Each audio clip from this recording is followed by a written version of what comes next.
We're here live at Plano, Texas at Retro Expo on day 2, last day of the event. We are joined here with the lovely Miss Veronica Cartwright. Miss Veronica, you've done a lot of stuff over the years. Of course, Alien, as the premier theme of this event is aliens. Can you talk about that and some of your work? You've got some upcoming projects, I believe, as well. Yes, I do. As far as Alien goes, what did you want to know about that? Well, you got this famous scene here with William Hurt, and what was that like filming? How did they do all that? Well, actually, I mean, there's sort of this myth that we didn't know what was going to happen, but of course we had a script, and there was a chest-bursting thing in there. And so we were sent up into our dressing rooms for about 4 hours while they set up John with his fake chest and the puppeteer under there with him, and there were... He had guts and offal in him. And then when we were invited to come down to the set, of course, the entire set was plastic. There were 4 cameras. Everybody was wearing raincoats. There were big buckets of offal around. So it just, the smell was something unbelievable. And so we had a feeling something was going to happen. And John's shirt had been cut slightly across this so that they could have the pop out. And so they started, and they said action, and they started and realized after about 3 tries it wasn't going to work. So, of course, the anxiety all builds up. You sit there and you wonder what the hell's going to happen. So they recut it a little, and I was told I would get a little blood on me. But I was so totally fascinated by what was going on. I leaned right into a blood jet, which hit me square in the face. And, of course, I went, oh, my God. And then it was like a Max Sennett movie. I went, da-da-da. My knees hit the back of the banquette, and I flipped up over the top of it, and I had 2 cowboy boots sticking up. It was hysterical. It was really funny. But, yeah, it was a one-off. How did you like working with Ridley? I mean, what was that like? He's done a lot of stuff like Blade Runner and all that. What was it like working with him? Yeah, I just watched The Last Duel. I don't know whether you've seen that, but it's terrific. I saw 2049 that he did with Ryan Gosling and all those guys. That was pretty cool, too. Yeah, I just saw that. It was... well, this was the second piece he had ever done. He did The Duelist, and then this was Alien, the second.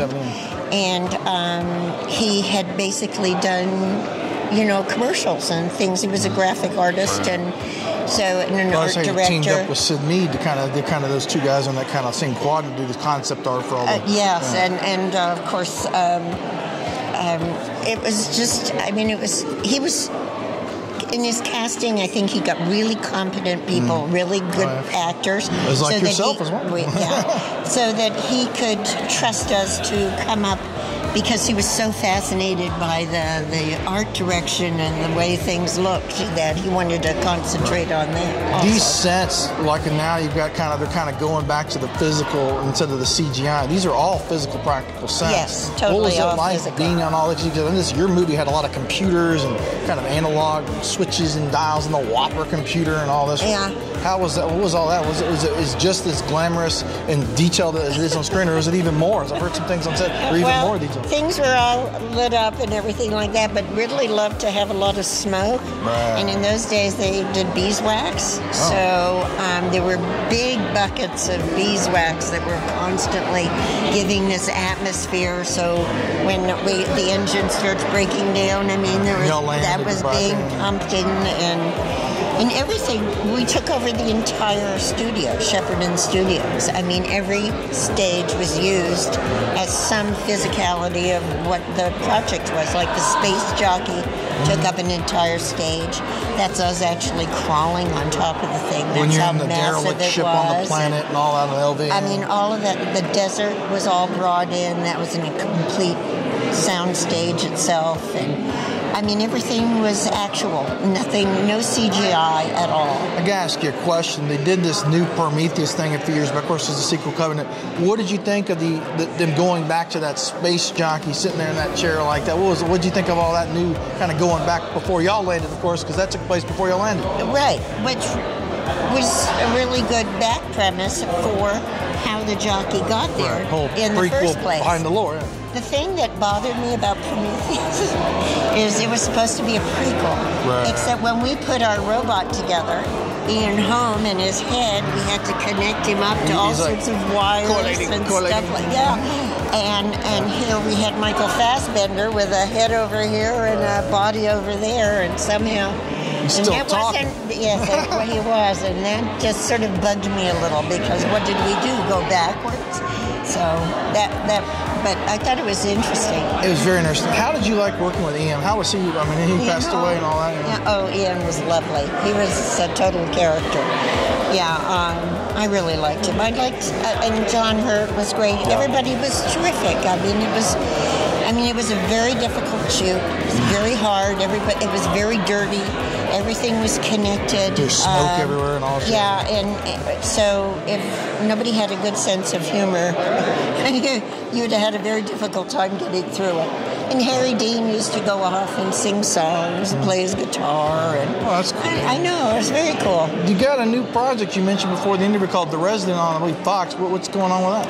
Yeah, I have a guest appearance, and it's November 23rd it'll be on. Check it out. And yes, check it out. It'll be on Fox, which is a Tuesday night, and it's called The Resident, and I had a great time. I just finished it not long ago in Georgia. People that don't know much about The Resident, can you tell them a little bit about what it's about? The Resident is a medical show with Matt Zuckery, it's he has lost his wife in this particular season, and so now he's coming back, and he's sort of getting himself back into working in the hospital. And my character's really interesting. I mean, she's brings her husband in, and then she ends up, I have a heart attack, which is actually a broken heart syndrome, which we haven't seen before. So the script is really interesting, and it was a nice challenge. And I loved working with the cast; they were great. So, do you have any upcoming events after this one here at Retro Expo, or any other things you're going to be working on? Yes, I'm going to London. Okay. I go in on the 20th and the 21st of November. We will be in London at the big expo there. Very cool. And Tom Skerritt will be there too. Nice, Mr. Dallas himself. It's a cool cat. The event, have you enjoyed the event? Have you had fun? This event, yes. This whole theme is aliens and everything awesome like that? Yeah, it's been great. And everybody's been very polite and very nice, and it's been a terrific experience. Is there any web links or anything? You do any website stuff? Oh, sure. I have web link here. Let me read this on here. You have Veronica-Cartwright.com, Twitter.com/VEESLAND. Check those links out. Yeah. Ms. Veronica, it's a pleasure talking with you today. Thank you so much. It's been very nice. This is Owen with Sci Fiction, a beautiful Plano, Texas at Retro Expo.